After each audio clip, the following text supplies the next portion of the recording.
be locked up in the ward and not let out because they can't pay their bills. That's why I'm asking. Does it make nonsense of the celebrations that we have? Because what exactly are you celebrating? Look, Centers for Disease Control and Prevention. That's a website. Measles, mumps, and rubella vaccination. What everyone should know. It said CDC recommends that people get MMR vaccine to protect against measles, mumps, and rubella. Children should get 2 doses of MMR vaccine, starting with the first dose at 12 to 15 months of age, and the second dose at 4 through 6 months of age. Teens and adults should also be up to date on their MMR vaccination. 2 MMR vaccines are available for use. This is in the United States, but it's talking about children who should get it within a certain, amount. And the first time I heard about this was just up in the north, not just measles, but BCG and all those other vaccines that children require at 6 weeks, at 12 months, at all of that was about sometime last year in November. And apparently it's been going on for a very, very long time, more than a year, if not under a year. So how is it that we sit down, watch for vaccines to run out, and we say we have paid for some other vaccines that are not coming in, that people are showing vaccine hesitancy towards? I don't get it.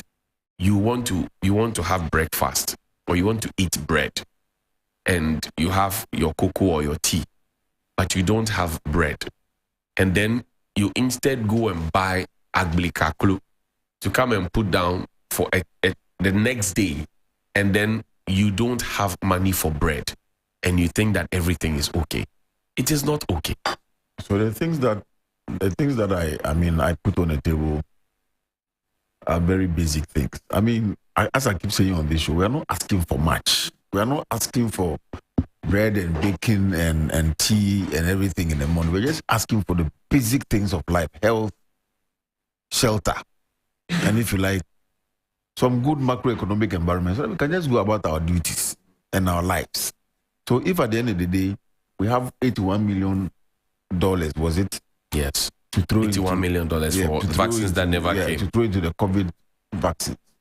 I don't think the vaccines for these measles and the other childhood diseases is going to cost that much. So if you're able to raise $81 million for whatever sources, what prevents us? And the health minister this morning, if he's hearing all these stories and the death of a child because of this, and he also has children, how does he feel? There was last week he failed to turn up. He failed to turn up in Parliament on Tuesday to answer these questions we're asking. You see, a train crash in Greece or thereabout, the minister resigned, and this is death. Young children are dying just because very preventable vaccines that can be. Even within, we can raise the money within to buy them. And I don't think there are shortages of these vaccines on the world market. No. So we need some reasons. What is the matter? Why are we not buying vaccines? So, William, yesterday, a mother sent me this message. It says, "Johnny, hope you're good. This morning, I took my son to the hospital for his vaccine, and the nurses there were selling it for 80 cedis. Mind you, this is supposed to be free. It's supposed to be available even in private hospitals for free because the state supplies them. Now, this private hospital, and I'll withhold the name, were selling it for 80 cedis. Just a vaccine that they said they went to buy it. And then when this lady demanded for receipt, they said no receipt. 80 cedis. This is vaccine that's supposed to be free. I got it for free. I'm sure you got it for free. Where Phil got it for free. William, the minister himself, the president of the republic. I'm sure they all got it for free. The Director General of the Ghana Health Service got these things for free, and they got it in record time. So how is it now that the children who we say we care so much about, who we are doing school feeding for, we are doing free SHS for, we are doing all manner of things for, we suddenly cannot even find vaccines to keep them alive, to come and enjoy, to the extent that they are dying? So what sometimes I think when some of these things happen, that is just go back to the law. When you look at the Children's Act, it tells everybody, every institution in this country to put children first in all matters. That's right. It's clear in the Children's Act. So if somebody has lost a child because something that was to be given by the state and there's an individual responsible for that has failed to do the job, sue the government, sue the Ministry of Health, because they were the ones supposed to provide the vaccine for the child. Place. So you sue the minister, you sue the Attorney General, go to court, and let's see what the courts will say. Whether the courts will protect the children in respect of the Children's Act, or they will protect their public officials. Yes, because you see, you have failed in your duty to provide the vaccine, and somebody has died. And the biggest thing that anybody can hold is life. That's right. So if your irresponsibility or otherwise has caused the death of a child, we should test the law, because there are laws that determine what must be done when it comes to children. There's nothing that must be done that should lead to the death of a child, and somebody shouldn't suffer for it. I mean, the laws are clear.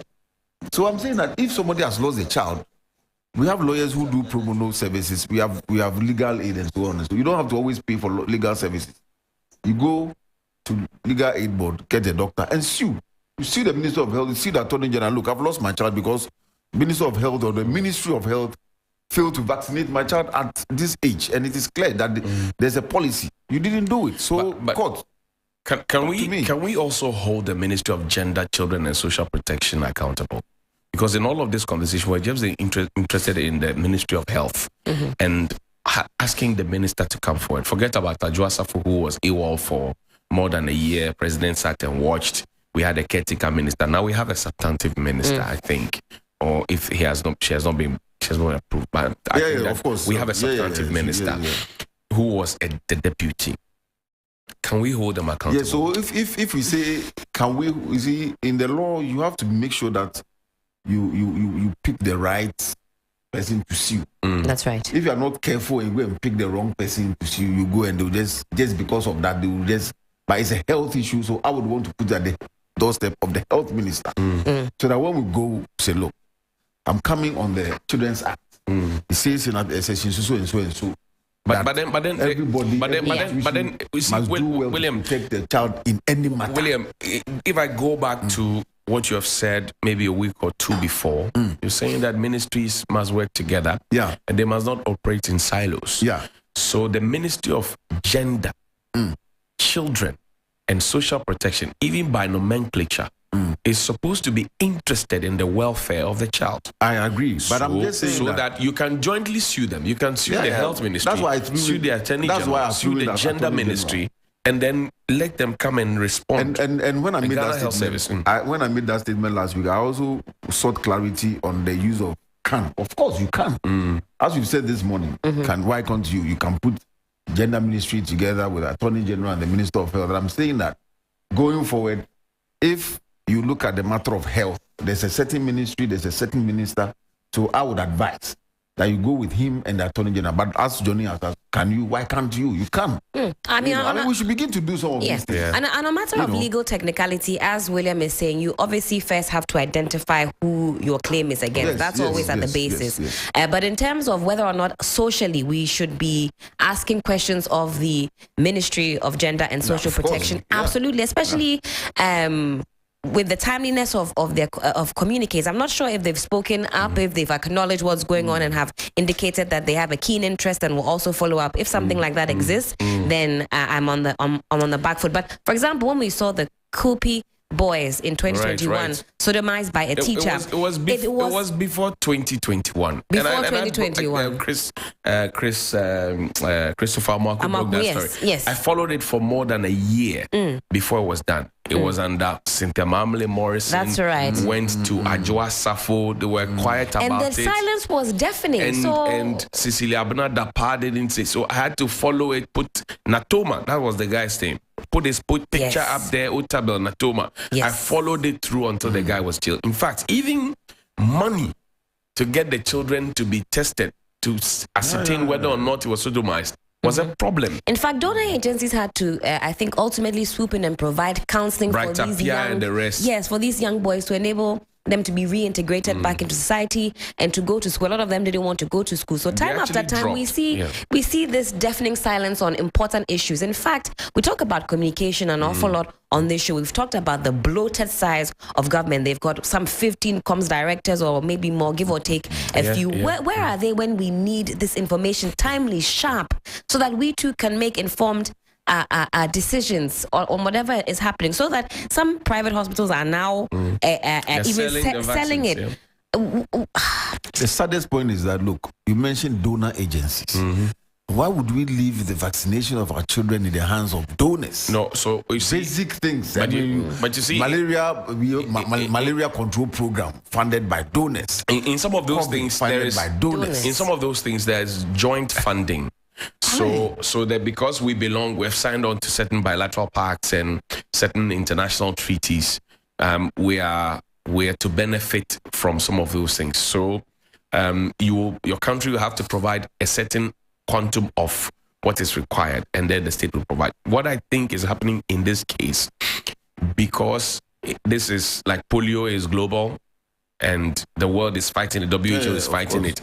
What I think we have failed to do is to provide our portion of our contribution to buying or acquiring or getting these and that's why Parliament was inviting the gentleman, and he didn't to come and tell us what is happening. You know, the painful thing is that he is a member of Parliament for Doma Central. So under normal circumstances, his place of work is Parliament.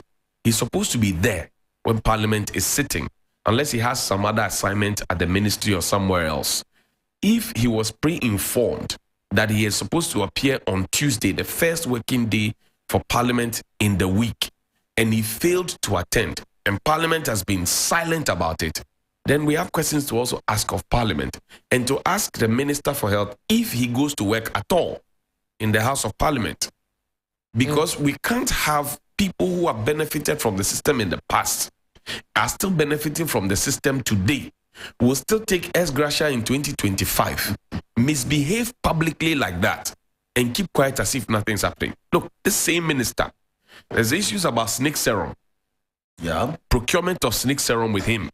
There are issues about procurement of shady deal of procurement of Sputnik V vaccines. I paid, I didn't pay, I wasn't thinking well, I was not in the right frame of mind. He broke all the financial management laws as an accountant, former chair of the Public Accounts Committee.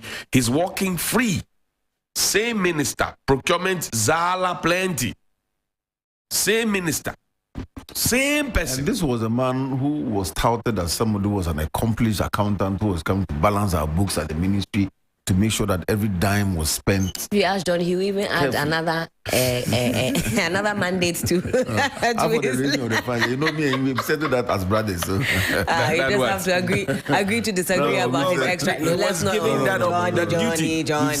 And you know, we have not settled it. It's not for you to settle. Because you remember in the first year, 2017. Yeah. Post 2017, that was in 2018, we had a ministry for monitoring and evaluation. Remember? That's right. Dr. Koto said. And we were told that he was going to assess the ministers, correct? In one of the assessments that was done, the one and only that was done actually, the Minister for Health said he had come to pay over 500 million cedis debt of NHIS, which was left by the previous administration. And his words was that he has gone to find the money to come and pay. Yeah, but you are telling me that his job... But if he's going to find the money from where? No, but I'm saying that... He can't find the money anywhere. No, but I'm saying that... He has no mandate to find money. William, it's not about... Outside what Parliament... William, it's not about mandate. You as a student of the law, it says a man's word, nothing convicts a man faster than his words. No, but I'm saying to you that if he has gone to find the money, and in Parliament, it's agreed that he has found the money. And in Parliament, but I'm saying that whoever raised that money that he found will be the Minister of Finance. But I'm saying that the man, because the ministers have budgets, all right. When the budget is read, they have money, and some of them don't find it till they leave because they don't, more or less, for the word of a better word, hustle the finance minister to release those funds. And it's clear who can raise funds in this country. You know what I mean? So if he finds the money, he has found the money. I'm saying that fundamental responsibility does not lie with him to raise funds for the state. It is the finance minister who does that. That's his business. See, William, he didn't find the money. Well, I don't know, but that's what it is. On that occasion, that's not something that. And in Parliament, after the State of the Nation address, he said he has gone to find the money. I'm saying this on the basis of the fact that nothing convicts a man faster than his words. He said he has gone to find the money, and that as the president has directed him to do. This was just fresh into the government. As the government has directed, the president has directed him to do. And you know how they usually will go about, under the presidency of Nana Addo Dankwa Akufo-Addo, and they eulogize them before they go on. He said that he has gone to find the money. He didn't say that the finance minister has given him the money. He took credit for it and gave the president some of the credit and took Oforiatta out. So why is it that when it comes to holding his feet to the fire, I agree to that. I will hold his feet to the fire. I agree. Because I'll go back to the tape, and I have the tape. I can play the tape. Anyway, because me the tape there, me pepper. We know that. We know that. To be honest, I was only causing a little bit of me share that. But we move on. The committee though did mention that they would consider subpoenaing him because of his failure to attend in Parliament, and that could be the possible next step in this saga. For an issue of this magnitude, I am very concerned about the response from the important stakeholders. I think we are way too relaxed and laid back about what is currently happening at the moment. I need to see some fever today. And I mean, exactly in addition to the point I was making, Parliament has suggested that they were going to subpoena him, and that's law.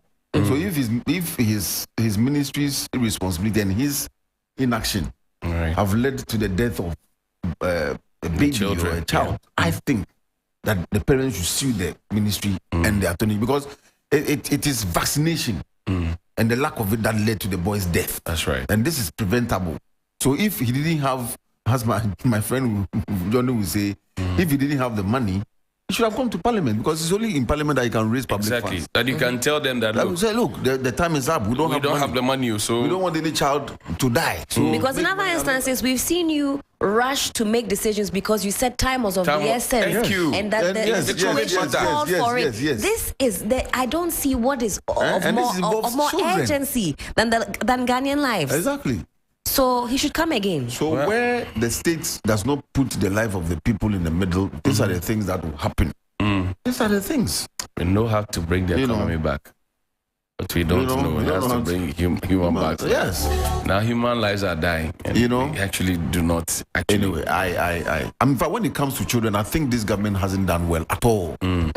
At all. Because look at what they've taken our children through at the free SHS level, if you like. Look at basic education. Kofi Asare, the EduWatch guy, has always been saying that there's a deficit in terms of infrastructure at the basic level. Look at what is happening to our children in terms of vaccination. Some have started dying. Look at what has happened to the children's park. You go around the whole, I think before we had 16 regions, the 10 regions that existed, all of them had children parks. And none of it is active. No more. Children have nowhere to play. Are we just using our children now as props, statistics, data, numbers? That's all we care about. And their well-being has been abysmal under this government.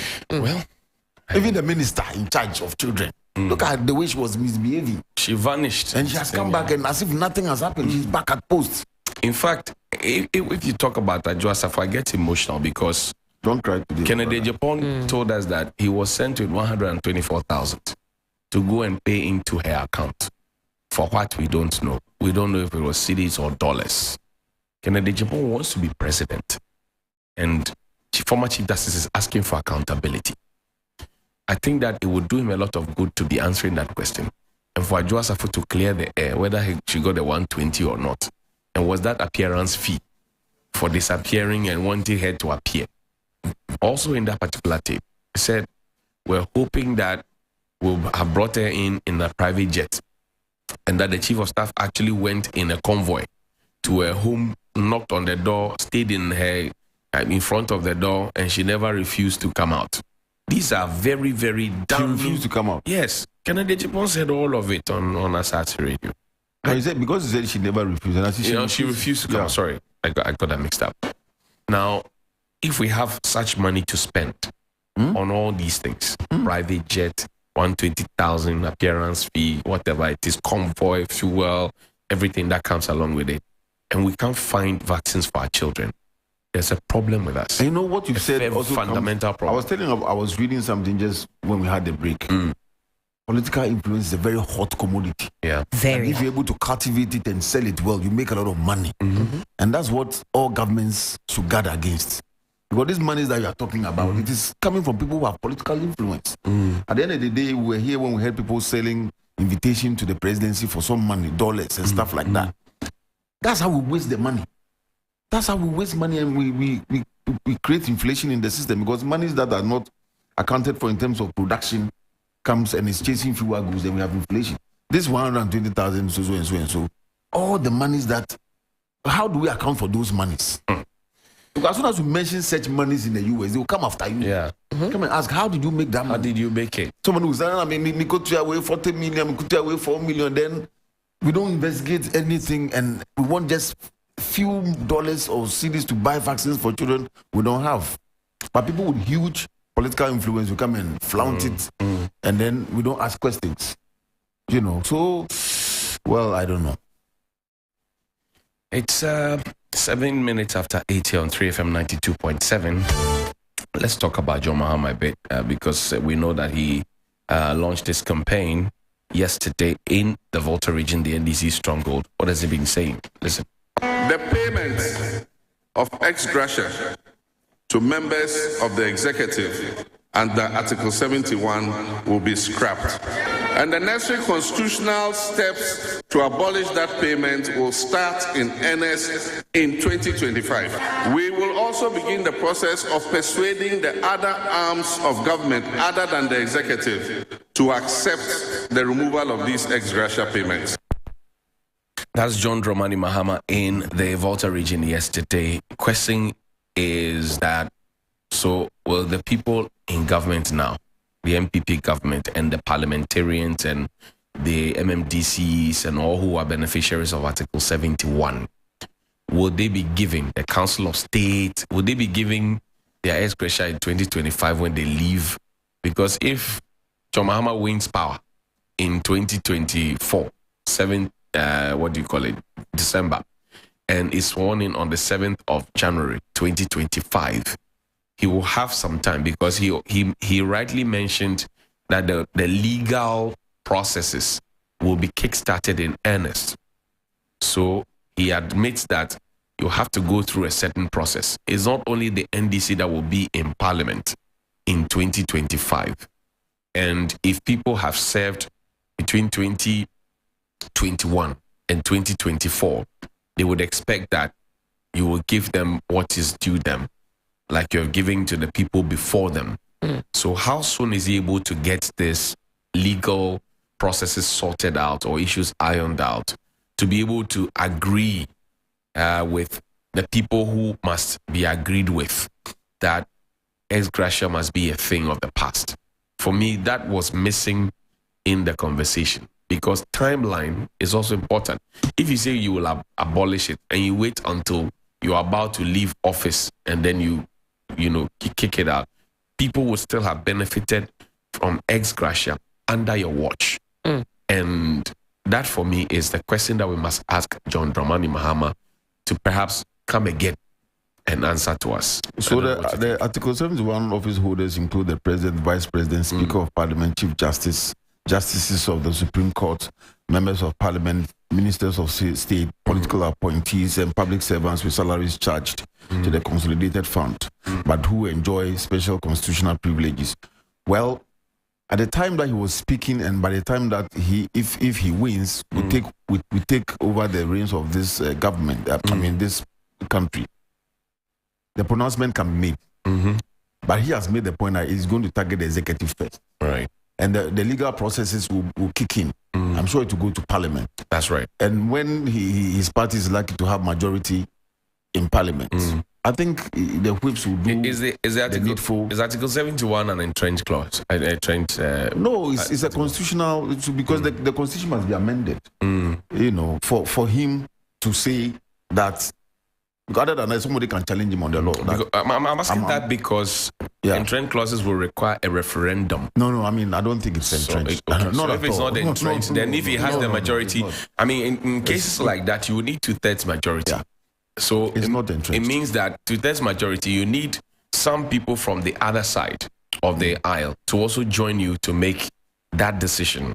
Yeah, and that's why I made the point that if he's lucky to have majority, good majority, and even the word ex gratia tells you that it's just some favor that the state does you for service to the state. And I think as a country, we are not there yet to be giving largesse to individuals who are, I mean, the evidence on the ground shows that all those people who enjoy the thing, what they've done for the country, we haven't gotten where we are supposed to get to. So they should understand it's a favor that the state is doing for them. The word ex gratia is just favor that we do for you for a certain performance of a certain duty. It is not something that you've earned per se. They take their salaries, isn't it? So if the discussion has come from somebody who is aspiring for the topmost job in the country and who has the executive powers to do A, B, C, D, and he has the majority in parliament, I think if the legal processes are kicked in, we should be able to get there. And the other office holders would have to also buy in so that we save the country some money. The question is, will they? Because you see, if you speak to the parliamentarians, they give you the impression that I am working in 2020, from 2021 to 2024, I am being paid the salary of somebody who worked in 2020, from 2020 to 2020. When do they have the election? From 2016 to 2020, right? And I'm being paid that salary. So it's like my conditions of service has been shortchanged. I've been shortchanged in that regard. And so the ex gratia is just to regularize what I should have gotten in real time, because the state doesn't have the funds to be able to give me all of it at the same time. They decide to stagger it while they raise the funds to give it to me. That's what the MPs will tell you. And the federal will make the argument that, look, people say members of parliament get car loans, they get blah, blah, blah, and they say, look, if you mirror us against ministers of state, chief executives of state institutions, and members of council of state and the rest, they get official vehicles fueled by the state. MPs don't get official vehicles. They get to buy the vehicles that they use with a loan that they repay at a cheaper rate, way, way, way cheaper rate. So they are saying that if you want to cut out these loans, cut out ex gratia and the rest, then also give us official vehicles. Question: do we have the financial muscle to be able to give these official vehicles? That's the first point, because we know, calculate the Council of State alone, calculate that of the Supreme Court judges alone, calculate that of the IGP and alone, calculate that of all the MMDCs, calculate that of the appointees, vice president and president alone, and put it together. Recently, we heard of how much we spent just to change tires and what at the presidency. Millions. So it's a huge amount of money that we spend in that regard. And if you want to have that conversation, it actually rips people off, literally or figuratively, of what they have been used to and have benefited. I mean, if you want to take away something that somebody has gotten used to, they will not be too happy with you. That is fair, Johnny, but situating this conversation in the type of work that they're doing. First and foremost, when you take up a job like this, your aim is to serve, or that should be your aim. See, nobody's asking that members of parliament, officialdom, executive, be philanthropists, not take pay. We all work to make money. Fundamentally, that's why I'm here this morning. Of course, I love my job, but at the end of the day, I have to fuel my car. I have to be able to buy food, to eat, clothing, all of that stuff. That's fundamental. But when we start to expand the tentacles of the conversation, as they always say, where we find ourselves, can we really, really be still thinking like we used to?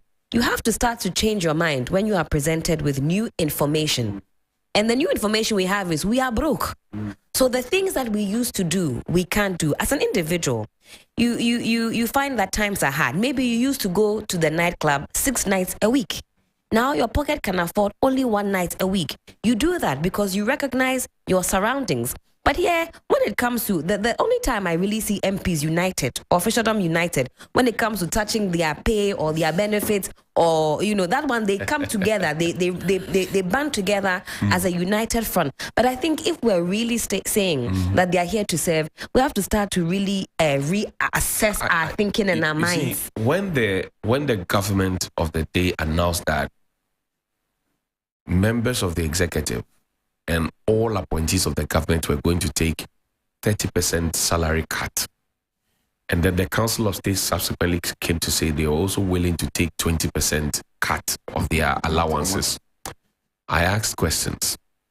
The first question I asked was, what is the value of the 30% cut? Where is the money going to be put?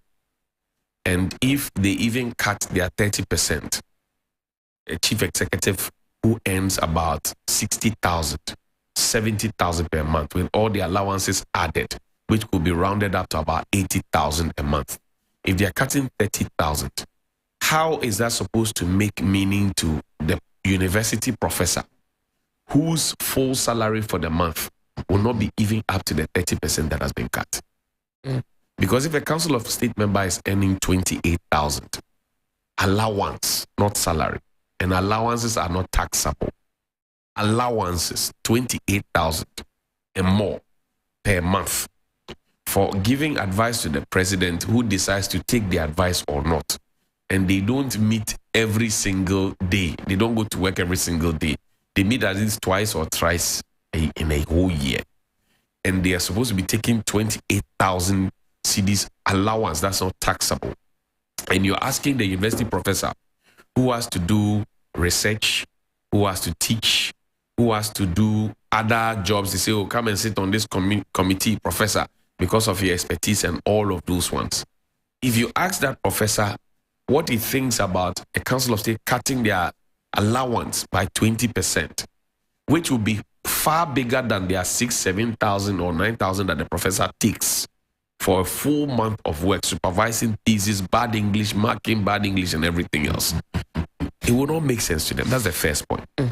The second point is that we saw members of the executive, because they are directly appointed by the president, yield to the president, even though we don't know where that money is being stored. And that is the accountability question we have been asking. But members of parliament, both of the NDC and MPP side, shot that suggestion down.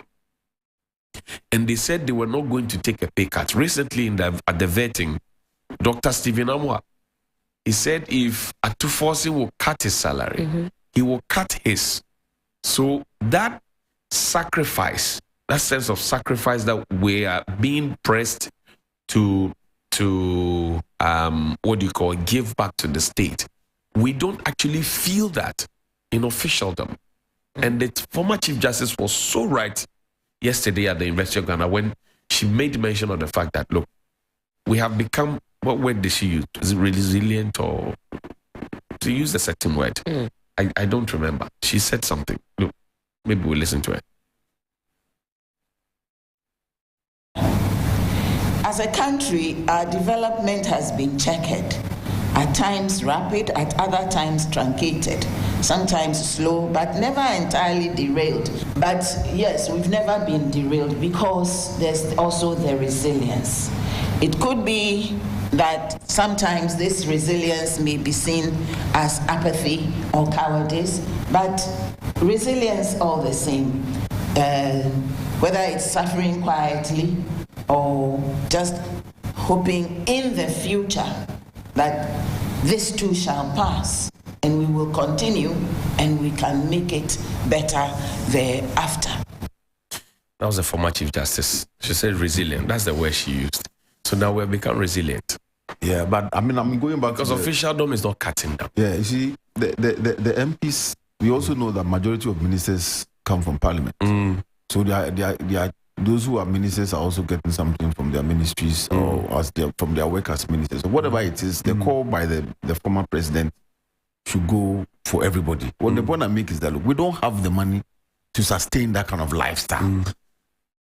Helen always makes the point of optics.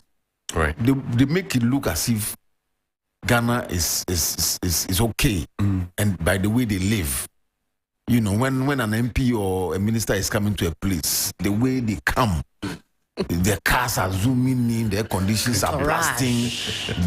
I mean, we are not there yet. I'm not saying that they should look wretched, but where they can make some savings. If you go to a place and a minister or an MP comes and is having lunch, you know, I mean, you see them. Like large. The president too is traveling all over the place with a certain chair, making it look as if he's a royal. I mean, these are things that don't make people think that they can sacrifice and be behind you to develop anything. Because you are telling them that Ghana is okay. And as I was talking about political influence, everybody around the president is comfortable. Everybody, if the system is that hard, people we know, people you and I sat on stations, radio stations with, worked in newsrooms or offices with, as soon as they get around the politicians, they are fine. Yeah. So it means they can do it for everybody. They have mansions that they can give off. Yes, they can, you know, because make good money. So now every young person wants to go in that space. But should we continue like that? That's what the former president is saying. We should change. That's why he has made that important call. Well, we can't. Things are falling apart. We actually, it's not even. Oh, should we? We physically cannot. That's why we've gone to Germany. Kebimami. But we go to the Germans in a fashion that even some of the Arabian princes do not even approach them with. How can I really believe you or take you seriously? When you leave, I'll gossip about you. Say, Kodimo came to beg me to beg somebody, and look at him. And we are not declaring our assets when we get into public office.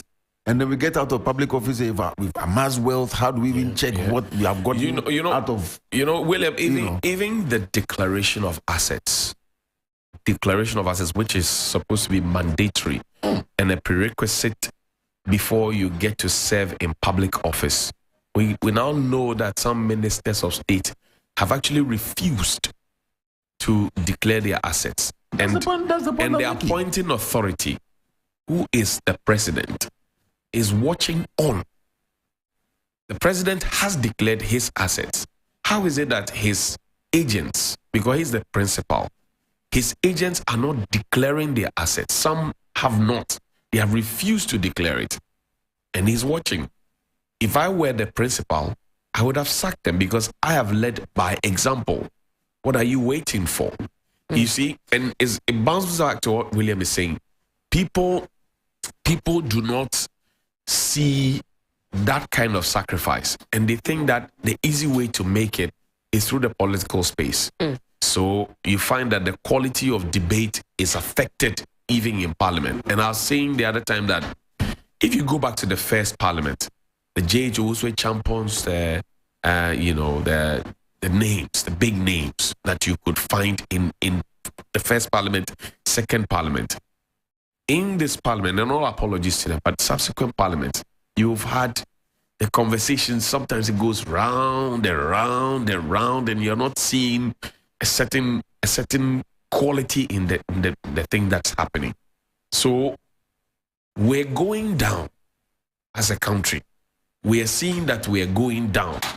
We're seeing that we are sinking, but we are happy. And me, I would want to keep this tape and hold John Mahama to account. And if he fails to keep this, I'm not sure both of us will sleep in this country. I would keep this tape and I will remind him. Because I remember that in his first term, after he took over from Professor Mills, and then he was subsequently voted, people mentioned that the size of his government has been reduced. All these issues have been raised before. This is not the first time he's raising it. So now he's sounding nationalistic. That's fine. But the point is that, is he waiting to get into power before this is done? Or is he having the kinds of conversations with the government that's sitting now to be able to start thinking along those lines, to be making a frantic? Because the president, while he may not be listening to everybody, I'm sure that if he moves to talk to him on the private side, we may listen and all of us will be comfortable. Because where the thing has reached, it has reached the point. And that is something that I think we can't ignore, that where, as we always say, where we find ourselves, it's not a good place. And as William is saying, we have to start really honestly and truly moving like a country that is in distress. If your currency out of 100 currencies assessed is reported or concluded as the second worst, you have no business behaving the way that you are behaving. We should see government, when they go to some of these luxurious places to go and think, we should see them at their places of office sweating. Like where we've reached right now, the situation is dire. We need all hands on deck. Everybody park your V8s. Everybody park this, park that. Where we are. But that has been said before, Helen. We even acquired buses and said we're going to cut the convoy and travel in buses. We said only essential travels will be endorsed. We said park the V8s and use the saloon cars. These are things that government itself has said. How is government conducting itself? William, I think you mentioned that, was it last year? You saw some fresh, is it 2022 or 2023 plates? This year, Tiaraba. OTP, fresh. Office of the President. And they started registering cars. And the Office of the President told us, I remember in 2017, Nanado said he will not buy new vehicles. When the issue with Johnnie Kofi, former Deputy Chief of Staff under Mahama, 641 vehicles or so, he said he will not buy new vehicles and that he will use the Ghana at 50 vehicles because they were left in good shape and the government then had parked the cars and not used them. That's what he said. Refused breakfast at the transition table. Today, we're doing the direct opposite of all of those ones. And so I shall protect the public person. Echo him. And John Mahama today is repeating, I shall protect the public purse and I'll cut down my ministers. I will scrap Article 71. I'll do this, I'll do this, I'll do that. And I'm saying that you don't need to be in the chair to be able to do some of these things. You need to have consultations and build consensus. If you're giving us the indication that you want us all to come to the middle, have you moved to the president? I remember during Akufo-Addo's first term, he invited President Kufuor, President Mahama, and President Rawlings of blessed memory, right? You remember that meeting? The presidents had a meeting. Yeah, I saw the photos. He invited them. The photos were there. They had a conversation. Yeah. Has that conversation happened again? And if it has not happened again, has he or President Kufuor called for those meetings again to say that where we have reached now, we are statesmen, irrespective of our political divide and our political interest and whether I want to come back or not. What kind of things can we do? And sometimes the president may have his own ego trips, but are we able to talk to him in private to suggest to him not to do it on the political and diplomatic, levels? I want to see more of that. I don't want to see everything that is of national interest being said on a political platform. Once that happens, the dilution of the national agenda comes in and it's finished. And that's what we're seeing, like you said, and I like the choice of words. We have diluted the national agenda. This poison has to be eradicated. See you after the break. My name is Hope.